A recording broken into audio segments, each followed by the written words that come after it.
Hello and welcome everybody to this evening's chat. Well, it's going to be a bit of a long chat anyway on benefits management. My name's Tola Odedina, and I'm going to be steering this thing with the able assistance of Victor Fasharo. I'm a Agile PM practitioner, MSP practitioner, Prince 2 practitioner, as well as a management of risk practitioner. And I'm also a program and project manager, or an agile delivery manager, as it says there. So hand over to Victor. Oh, hi, everyone. It's good to be with you for another mentoring professional session. We'll be giving Tola some support on this, and we should have fun with this. Good to be here. Thanks for joining us. Okay, so a number of slides to go through, so I'm going to start in earnest. So what we're here for is benefits management. And essentially this defines the disbenefits of proposed work required to implement the necessary changes, and it's to ensure also that these benefits are realized. So the realization of benefits really is the driving force behind any project or program or portfolio. And the value of the benefit is a vital input to the investment appraisal in the business case. The business case is owned by the sponsor, who is therefore ultimately accountable for the realization of these benefits. So this presentation will aim to define the term benefits and disbenefits. It will clarify the difference between benefits, outcomes, and outputs, and how they're related. It will provide a method of how you can identify those benefits. It will also detail how you describe and profile the benefits so that they are measurable. Also, it would measure improvements and compare those to the benefits defined in the business case. It would also consider accountability and ownership for the business change, as well as the resources and effort required for the benefit to be realized. We will also try and illustrate the process of how we realize these benefits at the end. So hold your horses, we're about to go. Okay, so the first thing really is the definition of benefits as well as disbenefits. Now, benefits, they're the measurable improvement, and can you see they're underlined measurable? Because that's the key thing here. Measurable improvement resulting from an outcome that is perceived as an advantage by at least one of the stakeholders. These are measurable advantages of using the product which we're trying to deliver.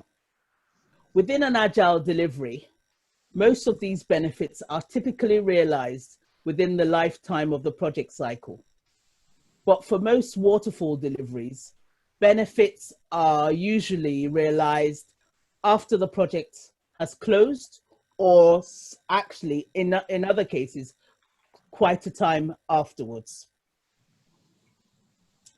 One of the key things is a benefit statement, and these are written in the business case, and they should be measurable, like I said before, or checkable. For example, an example of a statement would be, the new factory will bring about an increase in revenue. But this is a poor statement because it doesn't show that measurable element of it. A better way to put it would be, the new factory will yield an increase in profit of possibly about 9% compared to the same quarter last year. And that's a much better benefit statement. Some benefits, such as the statement above, are either tangible and therefore easily quantifiable. Others, such as for instance, increased customer satisfaction, are harder to quantify, and therefore they're deemed as intangible benefits. The difference between these are potentially hard quantifiable benefits and soft, harder to quantify benefits. So these intangible benefits, they're typically measured by polls or surveys like customer satisfaction, improvement in a organization's image, things like that. But we'll go to some examples later on. Change management must be used to derive these tangible benefits from the outcomes. So for example, the increased staff morale may lead to lower staff turnover, which in turn could lead to a tangible benefit of a reduction in recruitment costs. So that's benefit for you. So disbenefits now. Since any change has the potential to have a negative impact on benefits management, this also covers the management of disbenefits as well. So this is an outcome perceived as to be negative by at least one stakeholder, and it's the negative effects of change that a host organization is actually prepared to take on board to achieve that positive benefit.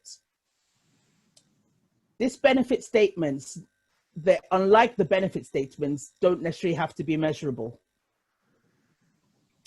Now, one thing which I need to point out is that disbenefits mustn't be confused with risks.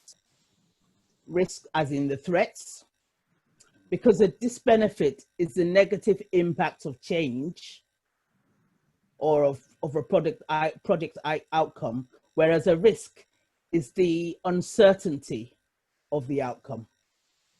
Okay. So the next slide is where I'm going to sort of, we've also got other terminology which we use within benefits management, and that's outcomes and outputs. And the idea is to define these. So Tola. Output, yes. Sorry, Tola, can I interrupt a quick question? Just go back a slide if you don't mind. I just had a quick question for you. Okay. You've spoken about benefits and disbenefits. Yes. Would you spend as much effort looking into negative benefits as you would into benefits? Yes, you definitely would, because the disbenefits actually identify some of the change management elements which you would have to put in place. And if you didn't mitigate those disbenefits, then your positive benefits may not be realized because they would hamper the realization of that benefit. So you put as much effort in as well. Okay, that's great. Thank you. Okay. Now, the other two key terms are outcomes and outputs. So outputs are the products or deliverables or a combination of products and services that are created by the project and that the user will use. Whereas the outcome is the result of the change, possibly like, capability, which is derived from using the project's outputs.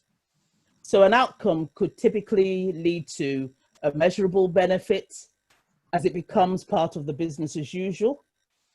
An outcome could be a change in working practice that results from using an output. An outcome could also lead to a negative perception by a stakeholder, in which case we have a disbenefit, like I said previously. So an example of this is where a project generates outcome which automates all the manual processes. The unions will then come up and sort of say, look, this is going to mean that as a result of this increased automation, we will lose quite a number of staff. So that's a disbenefit, which would have to be, what's the word? We have to do something about, like I said earlier. So, okay.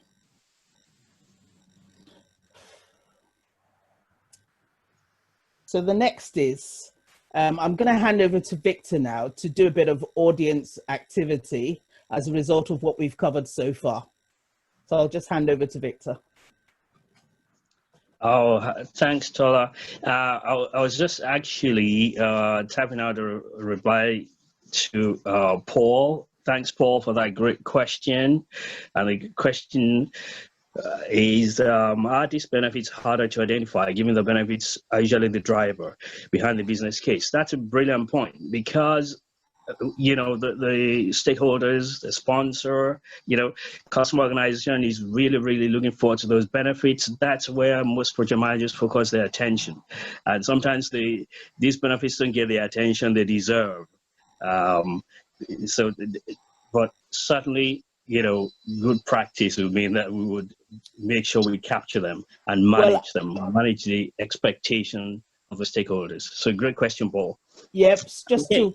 to emphasize that it's more than good practice. Those disbenefits will hamper those benefits being achieved, because those disbenefits become the change management things which you have to put in place. So at your peril, miss a disbenefit. Okay, this is where we get to know how powerful stakeholders are. When certain stakeholders that have quite a lot of influence and power are the ones who are flagging the disbenefits. So we'd like this to be as interactive as possible. So our first activity, would you believe it, we're actually asking you to identify a benefit for a project. So here we go. We would like you to please actually go to menti.com and use this code to type in your responses to this. But the background to the project is on the screen. We'll leave it on for a little while and allow you time to also go to menti.com and use this code to respond. So I'm just going to paraphrase. I'm going to read every single line. So here's a country, relatively small, 7 million population, right? They pride themselves in having the most beautiful, natural, landscapes. Okay, so the government would like to increase, tourism, drastically.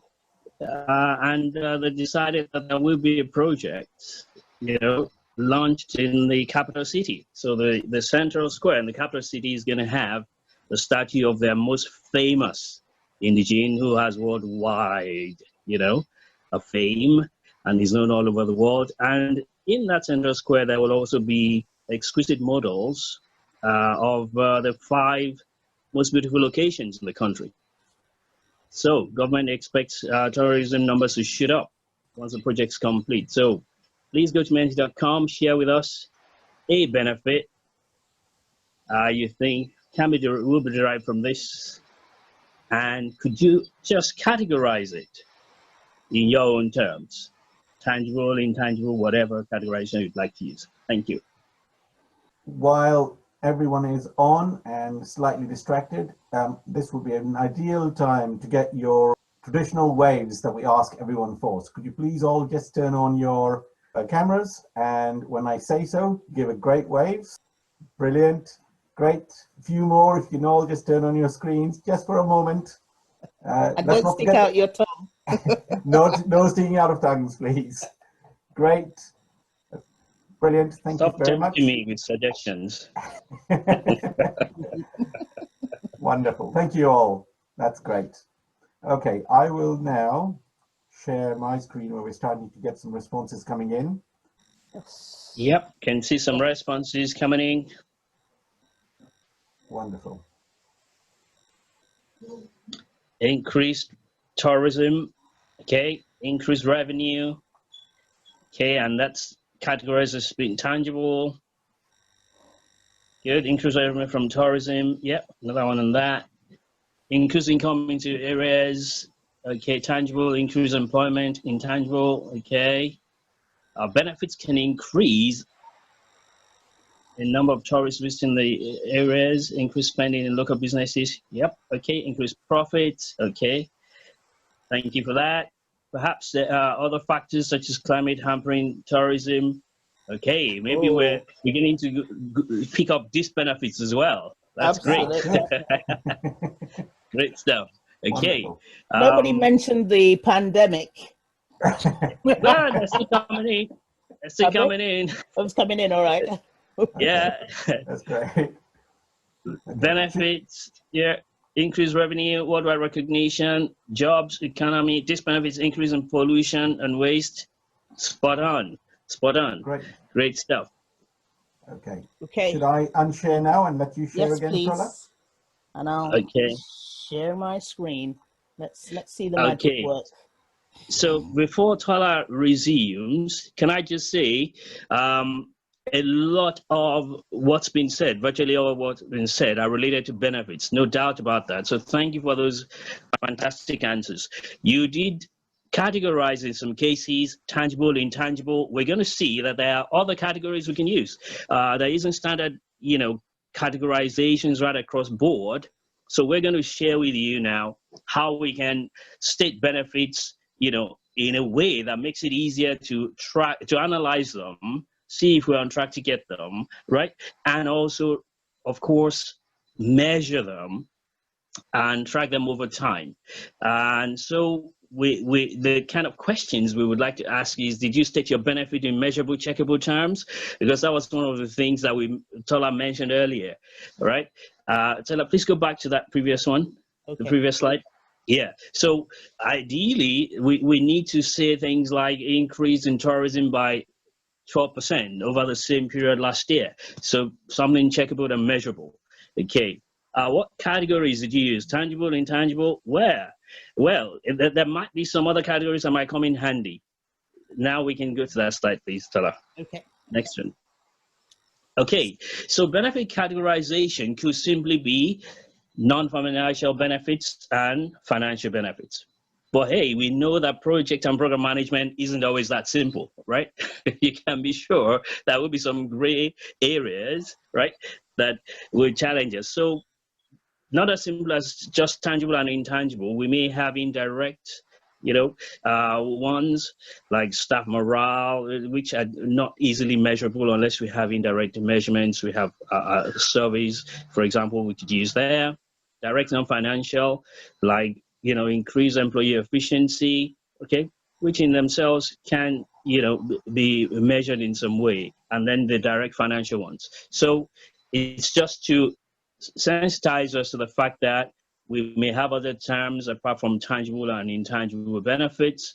Sometimes some organizations use the term qualitative for the ones that are not easily measured in figures, and quantitative for the ones that we can measure in figures.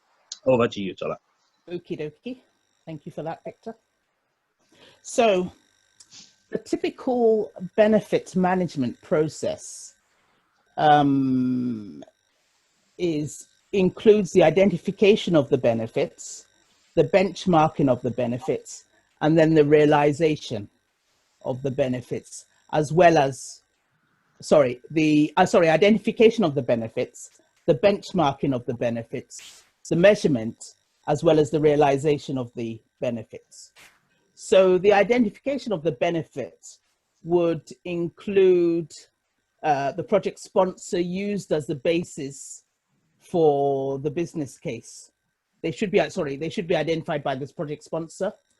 Throughout the definition and implementation phase, the benefits should be further refined to reinforce the business case. So that's the identification. Then you've got the benchmarking. Essentially what you're doing here is baselining it. So during the implementation phase, the benefits should be benchmarked so that there's a reference point for comparison during the realization of the benefit. So after closure, the project sponsor should ensure that the business as usual take on the benefit realization plan and does all in its power to ensure that the benefits are measured and realized. The next one is the measurement. Now, benefits, like we keep on reiterating, should be measurable. Hopefully, the main justification for the project will be made on tangible benefits that can be directly related to financial measures. For example, staff reduction, reduction in revenue, spending on consumables, and so forth. Intangible benefits are more difficult to measure, like we discussed earlier, but they also should be included so that the whole benefit picture can be understood. They may well indicate areas where there might need to be cultural change and which may be required within the organization. Realization. So in the business as usual environment, once the project's been delivered, the output, the operational management, once the output has been delivered, The operational management should ensure that staff use the new output to create outcomes, so capability really. So change managers may then play a critical role in starting with preparing the environment as well as the personnel for these new capabilities. This may involve training, motivation of staff, and during this activity, there will be benefit reviews to check that realization has happened. It's a good practice to have planned this ahead. And this is why we need a benefits review plan or a benefits management approach, which is in the PID or as part of the project management plan. And we're going to come to that a bit later. I have a question, if you don't mind. Yep. Can you talk us through how you actually identify benefits? Because yes, we're going to talk. Oh, come on, you are. We've got that there. We've got that in there. You have. Okay, fair enough. We have. Okay. Great. On the way, on the way, on the way. Okay, so before we go into the definitive, because what we wanted to do is clarify the positioning between outputs, outcomes, and benefits and how they link up before we actually went into the depth of actually benefit definition. So what we're going to do here is show you the benefit map, which is a form of an influence diagram. And this is needed where there's a complex relationship between multiple outputs, benefits, and the strategic objectives of the organization. And within this relationship, there may be disbenefits and outcomes that form a bridge between the outputs and the benefits. So this map takes the form of a chart as well, which illustrates, as you can see, starting from right, you've got your strategic objective 2, which to achieve that strategic objective, which will be your organization's strategic objective, it could be part of the organization's vision. You would actually need to achieve benefits 1, 2, and 3. And as a result of benefits, as you can sort of see there, benefit 2 there, it's got multiple outcomes.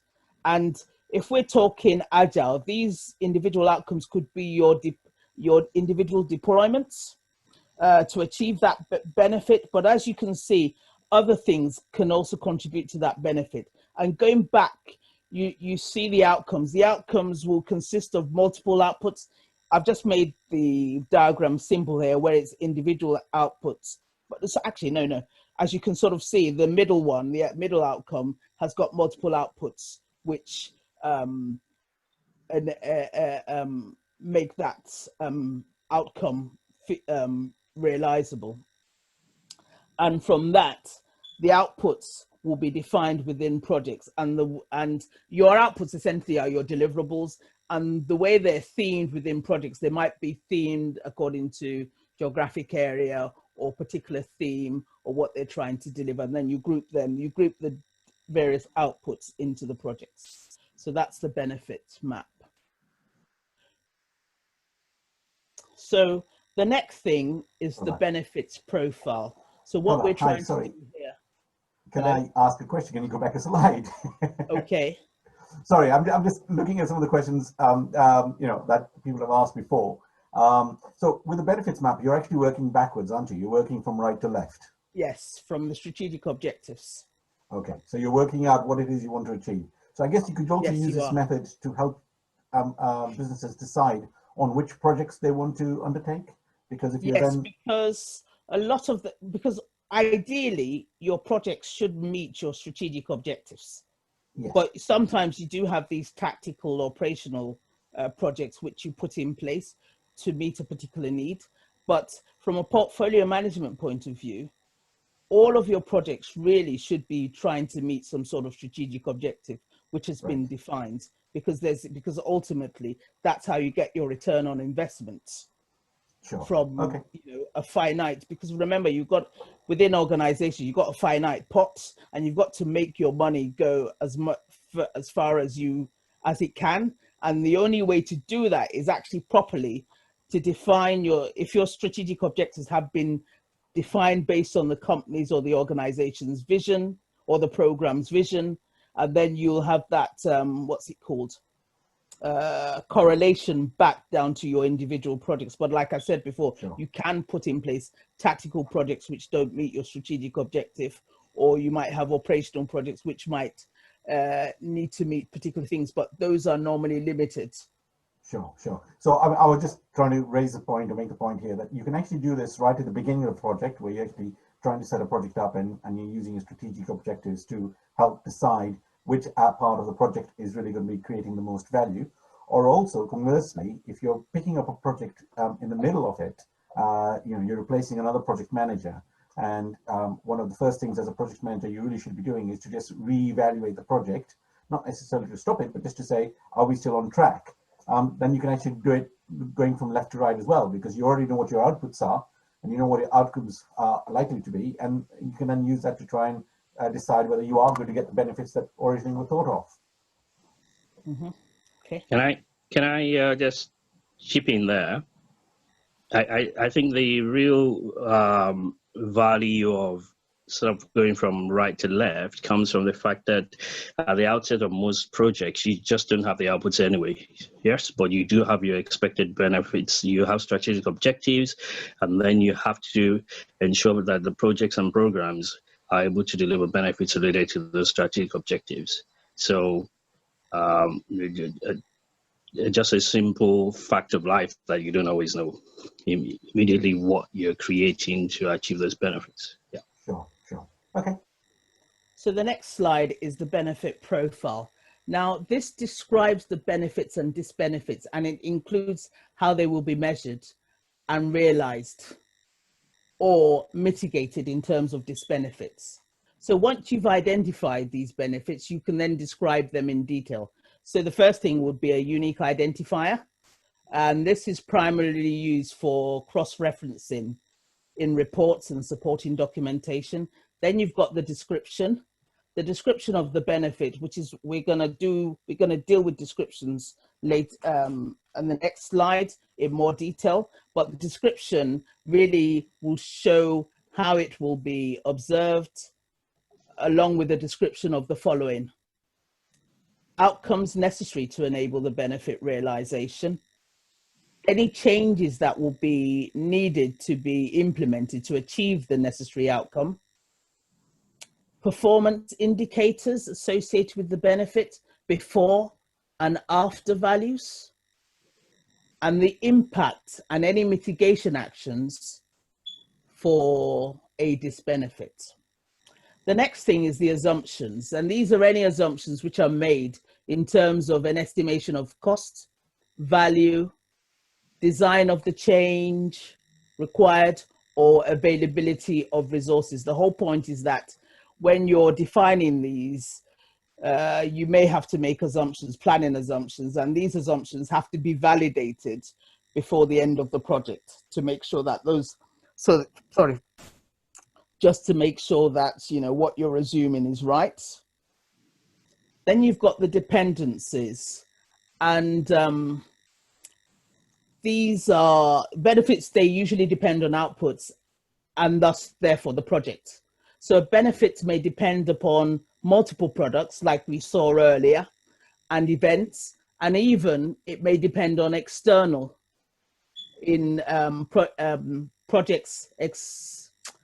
external to the project.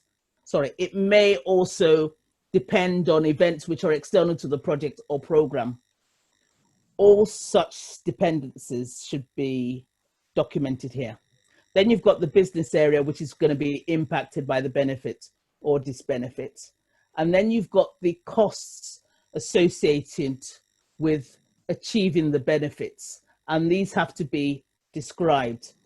If necessary, this may simply be links to a financial document, a spreadsheet. And since the disbenefits are unavoidable negative consequences of change, they may not have costs associated with achieving them, but they may have costs associated with mitigating the effects of the disbenefit. And that's why it's critical to actually define those disbenefits, because there may be costs associated with actually mitigating those. Then you've got the value. So if at all possible, a benefit should be valued in financial terms to enable the return on investment to be determined. This will have the same complexity as the costs we spoke about earlier, and therefore they'll probably be links to specialized financial documents. And the same goes for the value associated with the disbenefit. This is effectively a cost that should be accounted for within the business case. Then you've got cross-references, and these would show the link between a benefit or a disbenefit or any risks that may affect the benefit realization plan may also be referenced. Sorry, any risks which may affect it. Also, the benefit realization plan may also be referenced within here. Then you've got resources. Ownership for the change will fall on the business change manager, who essentially will be responsible for resources within that business area, which is going to be impacted. And essentially, the idea is to identify those resources here, and which will enable you to realize the benefit. Then you've got any supporting documentation, which is potentially, maybe you might have supporting documentation, for instance, used to estimate the costs and value.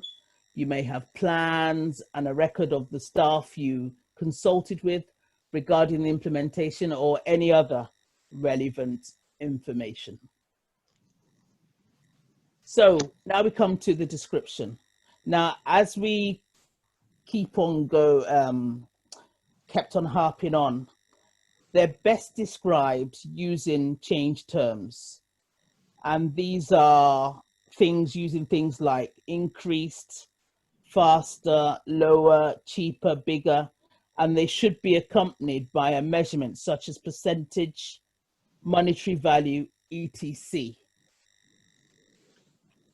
So one thing which you must do is avoid generic terms like better, generic or ambiguous terms like better or improved without further detail, as these terms are not specific enough for further analysis. Now, what we do have, though, is an aide-memoire, which you can use, which describes the benefit, and it's called M.E.D.I.C. And these mean maintain. As you can sort of see, I've used the equal sign to depict that. You've got eliminate. I've used the subtraction sign to depict that. You've got decrease, the down sign. You've got increase, the up sign, and then you've got create, which is the plus sign. This essentially allows you to describe the experience in the business affected by the change, the measurable improvement. Essentially, you're defining the change in the language which the stakeholders can understand. So maintain, essentially, what we're trying to do here is maintain something useful, like a positive attitude towards the organization. Eliminating, you're eliminating something nasty. For instance, waiting around for courses, waiting around for work to be done. Decreasing something that's not so good, the time it takes for a team to learn something, or decreasing the amount in costs. For example, it could be percentage reduction in operating costs. Increase something which you want to make more, for instance, increase productivity, or create something. This is something new which you're putting in place, which is new and useful. Cost saving idea, a new product or service. So that's how you would this is an easy aide-memoire to describe your benefit statements, to use in your benefit statements. Now, once you've actually defined that benefit statement, you've actually got a means of actually making sure that it's valid, And this is what we call benefit validation. So there are 4 key things which you've got to do to test whether your benefit statement is well defined. So you ask yourself, from a description point of view, what precisely is the benefit? If you can answer that question, Yen, that's a tick.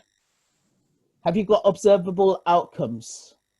What are the variable differences or verifiable differences that will be noticed between pre and post program implementation? Attribution. Where will this benefit have an impact? Can the program claim its realization? Is the accountability and responsibility for delivering the change clear? Has it been agreed? And then measurement. How are you going to measurement? When will you measure it? When will the achievements be measured? What month? What time? So once you can identify the fact that you've done that within your benefit statement, then it's good to go. So the next thing we have here is the benefits management approach. And the purpose of this is to identify the benefits and, more importantly, to select the benefits that can be measured and tracked. You can then compare new results to the present day, you can then compare the capability to the present day or to the start of the project when it was baselined. So the first thing is the scope. This identifies benefits the decision makers have prioritized for investment purposes. Effectively, which benefits does the organization prize the most? The benefit change manager or the business or the product owner are responsible here, and they should work with users to determine the benefits that can be realized. It may involve a benefits discovery workshop for the users, giving them a voice in the project implementation. Then you've got accountability. Who's accountable for these benefits? This makes it clear who, when we go back to business as usual, will be responsible for the new objectives and the behavioral changes, as well as possibly the performance improvements that the benefit represents. Then you've got management actions.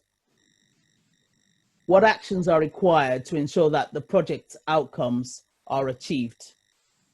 What you may do, one of the things you can do here is actually add these to your business as usual managers or your operational managers performance scorecard, so that it becomes part of their quarterly review and it potentially has an impact on their bonus. And that's a sure way to drive that these benefits get realized. Then you've got the measure, the benefits measure.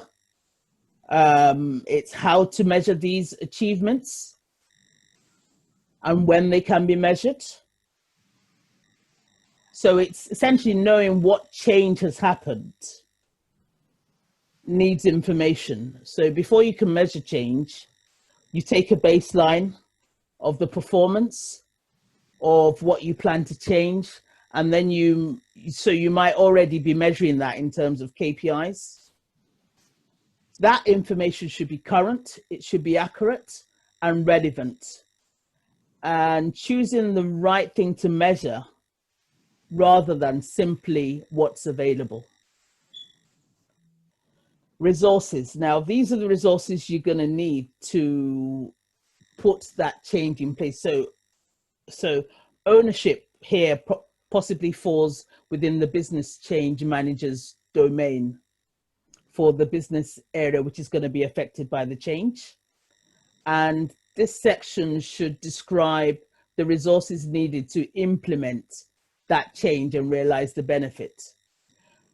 One thing that often happens or is underestimated is the factor in which costs of the benefit realization and change, because many organizations don't see a program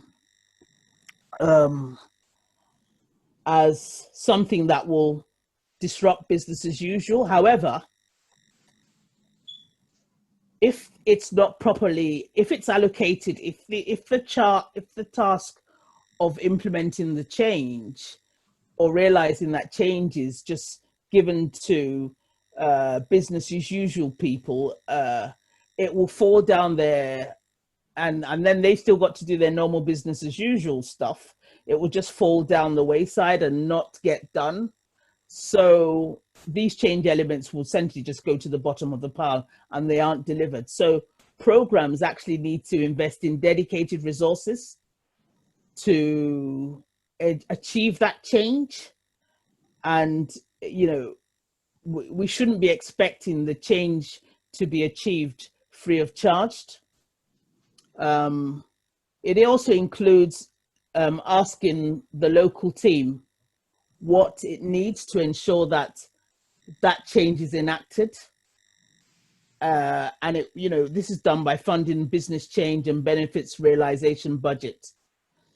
The organization will, if they do this, they'll reduce the risk of the program not delivering its stated benefits. You've got the baseline measures, which you have to do up front so that we can actually measure what's been achieved and what hasn't. And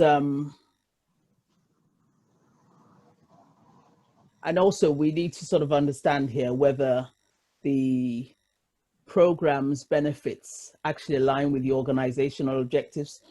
You know, I showed you earlier the benefits map, which showed you the strategic objectives, but sometimes you may not have that. For instance, not every good idea is contributes to an organization's goal, and sometimes the benefit profile needs to show this. However, when a proposed benefit might not fit an existing strategy, it could inform a strategy review if the idea is strong enough. And then you've got the final thing, which is the performance review. This is important to allow the business to clarify what impact the product is having on business as usual. For example, the introduction of new products could lead to some unintended disruption in the existing services. Yeah. Tola, could I just chip something in? Yeah. To as a nice review of the last two slides, if I may. Okay. Could you have the dome one, please? Yeah, trust me to throw in some joke in there. I always joke that you see the attribution bit actually makes sure that praise and reward go to who it is due, because the attribution bit is really important. From the map we saw before, and we wouldn't look at that map again, we saw that certain outcomes will be linked to some benefits and certain outputs will be linked to some benefits. So the attribution is important, so we know that project A, run by dev, actually contributed the outcomes that are yielding this benefit. So Victor can't sneak in and claim, right, that it's his own project that has actually contributed that particular outcome, right, related to the benefit. So this is really important, because then we can learn lessons of what dev has done pretty well on that project. So it helps us with our lessons learned and knowledge management. So just a point there that I usually like to sort of tease out with the attribution. And then the benefits-oriented approach, benefits every plan is essential, because we do need to check during the life cycle how well we're doing against the benefits lined up. We might even discover new benefits we didn't imagine. And so it's a good idea to maintain this plan continuously. And then, of course, we have a nice benefits review during closure, update the benefits review plan or approach, hand it over to management or the program, you know, for post-project benefit measurements. Over to you, Tola. Okie dokie. So the next slide, we talk about benefit realization, which Victor was alluding to there. And the inclusion of this process is often seen as a clear differentiator between projects and programs, because traditionally in a waterfall project, we don't even do the benefit realization because the assumption is it's somebody else's responsibility, because once the project's completed, they go away. So it's either being done by someone external to the project, typically a client, or it's done by the program manager. However, benefits are derived from outcomes through change management, and the day-to-day responsibility for the implementation of change and realization of benefits lies with one or more business change managers or product owners. Now, the relationship between the project or program managers and the business change managers is critical, because the delivery of outputs and the management of change must therefore be closely coordinated. Now, that's in a traditional project or program. However, within agile projects, a lot of the benefits are typically realized during the lifetime of the project. And that's why we're gonna look through this realization a bit closely, because of the, the fact that a lot of our projects now are agile based, and the expectation is the benefits to be realized as we deliver. So the goals of the process are to establish the current state of what is being changed. It's to then coordinate the delivery of the output with the management of change. It's to ensure changes are permanent, and it's to then establish whether those benefits have actually been achieved. In its simplest form, realizing benefit is about measuring the current performance, helping the people who make up the organization through the period of change, that's the transition phase, and then finally measuring the improvements in performance. And ownership is important. And now we're on to audience activity 2. And I'll hand over to Victor. Okay. Okay, folks, we've shared quite a bit with you, and we'd just like to know, I'm sure a lot of thought processes have been going on. Things you've been doing right, things you're doing, that you might want to add, to your course of action in terms of benefit management. So what challenge would you put at the top of the list? I'm sure some challenges to this not being executed well must have come through our minds. So please, if you could use the same code in menti.com to just tell us what will be top of your list in terms of the challenges in your current environment in terms of getting benefit management and benefit realization right. And then we can, have a look at those, and we'll open the floor for more questions as well.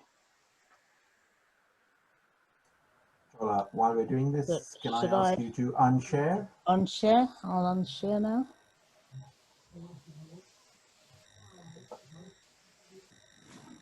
Wonderful. Can I just state, please, that you could perhaps just give us a phrase or two for your top challenge, just a phrase or two for what you would consider the top challenge in getting benefit realization right in your environment. Fabulous answers coming in. Mm-hmm. Fabulous answers. And I'm not gainsaying here. It's very difficult to actually separate these. Top notch, short-termism. When we have decision makers that focus a lot of quick wins and don't realize that sometimes for the stability of organizations, we need to look long term, and that can be a challenge. Securing buy-in, absolutely critical. Absolutely critical. The impact of changes not being fully understood. Maybe we might get a few people to just expatiate on some of the answers, in the next phase. No appetite for change. Yes, some environments are allergic to change. Baseline metrics, absolutely critical, because we did talk about benchmarking and baselining. Okay, uncertainty of the benefits. Okay, we may have a bit of insight into that when we go and we allow the audience to chip in something. Can I? Right. Resourcing, yes, the capability is the capability there, right? To make sure we deliver the outcomes that will yield these benefits. Ambiguity, yes, maybe you could give us a bit more insight into that. Okay. Hello? Culture, absolutely, absolutely.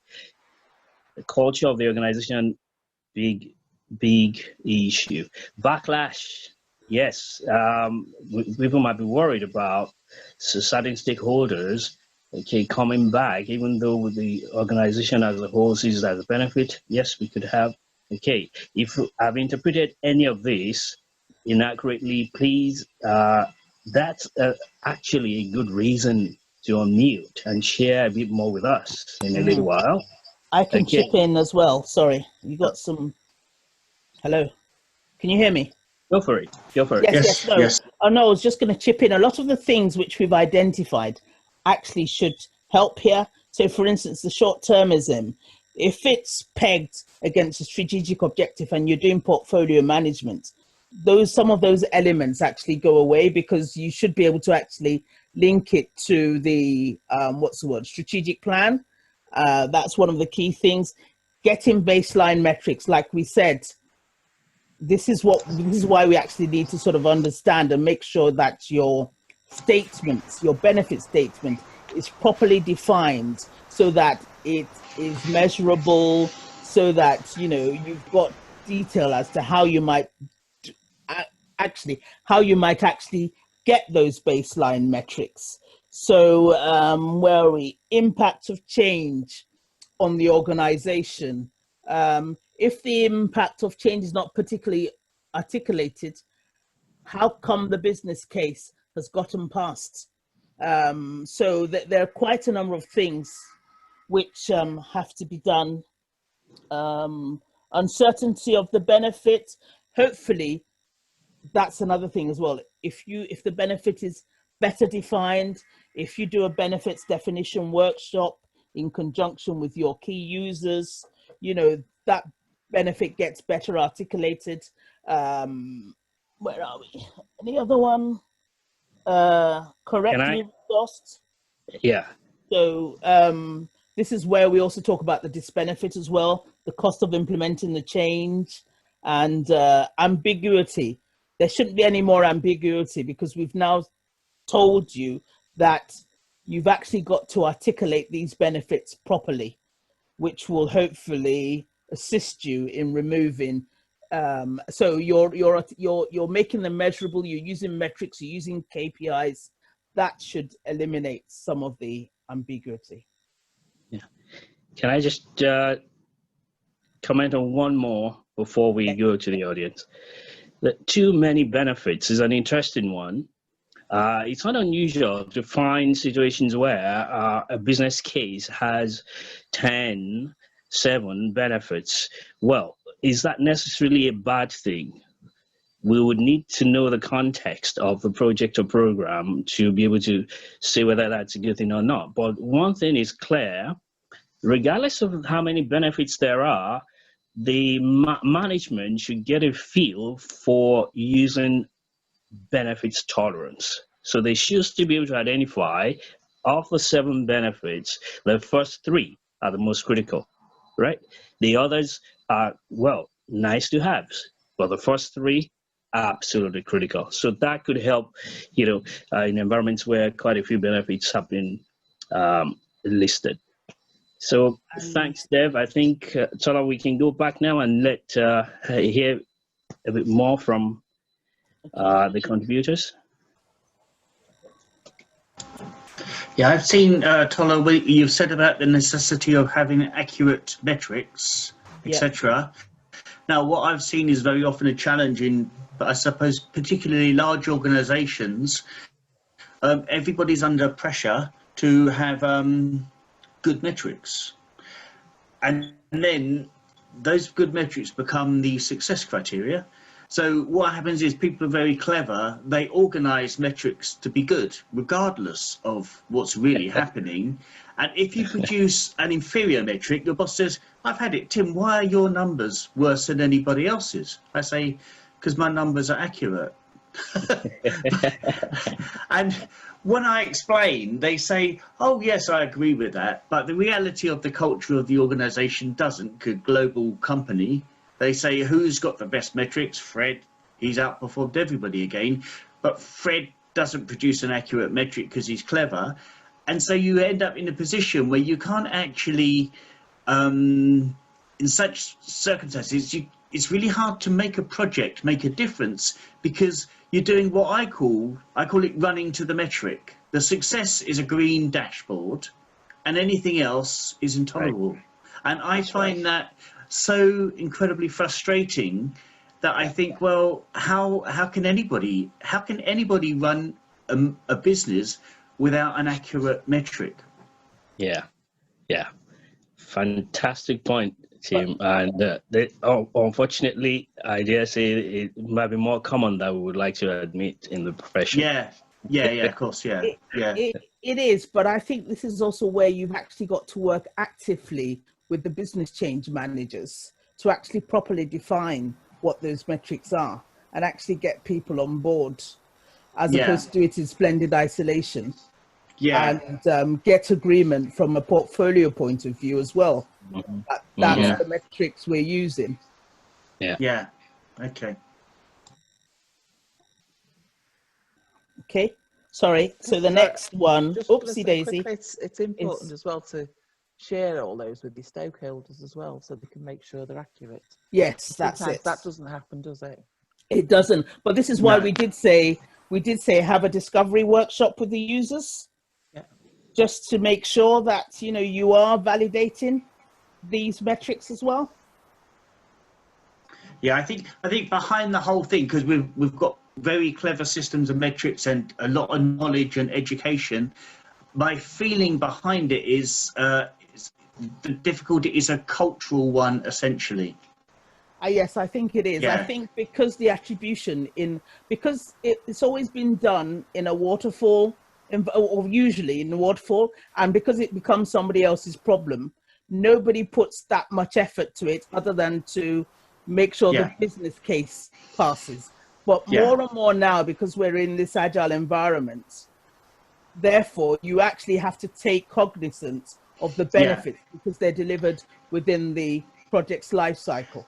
Yeah, you're like Agile's more kind of slicing it all up so you can see things, you can see results quicker. You can say, right, that bit's done and we've got a benefit. Yes. Now for the next bit, that's done, now we've got a benefit. And but I guess but that's why it's critical actually within an agile project to actually define those benefits so you can sort of articulate the fact that we've met them. I can see. Can I chip in a question from May? Can the use of internal resources during project implementation be seen as a disbenefit, as it is taking resources from their up role for a project? No. Because I've read it out, Tola, you have to answer that one. Well, I'll answer that in the sense that the problem a lot of project managers make is when they're actually costing the project, they don't put in the operational resources they're going to need in. They sometimes think it's a sunk cost, and it isn't. You've actually got to calculate the operational resources you're going to need to implement your project as well. So that it might be a case that they could backfill those resources because you've now got funding from the project to enable you to do that.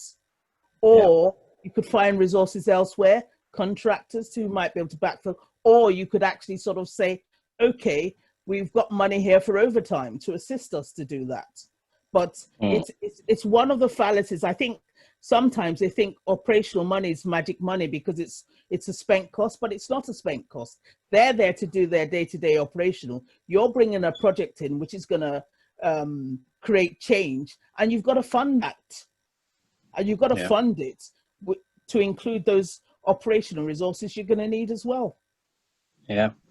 Effective resource planning is another topic entirely, isn't it? Yeah. Yeah. Sorry, does that help? Well, May is going to tell us that. Yes, it does. Thank you very much. Okay. Any more questions? Nick Howarth, are you there? I think Nick was. He's probably Was had to he? leave. All right, maybe he's gone. Yes. Okay. Okay. On that point then, Victor and Tola, thank you so much for your time. For those of you who are still on, Victor and Tola are available if you want to ask them questions or want to engage with them on a one-to-one basis. You should be able to find them on LinkedIn and as well as through our channel on Slack. Any further last-minute questions before we sign off? I'd just like to say thank you very much, Tola and Victor, for the presentations, and I think it's a very, very interesting topic and very well presented. Thank you very much. Wonderful. Thank you. Thank On you. that note, thank you all and have a good evening. You as well. Thank you. Bye-bye. Thank you. Bye-bye. Thank you. Bye. Everyone. Thank you.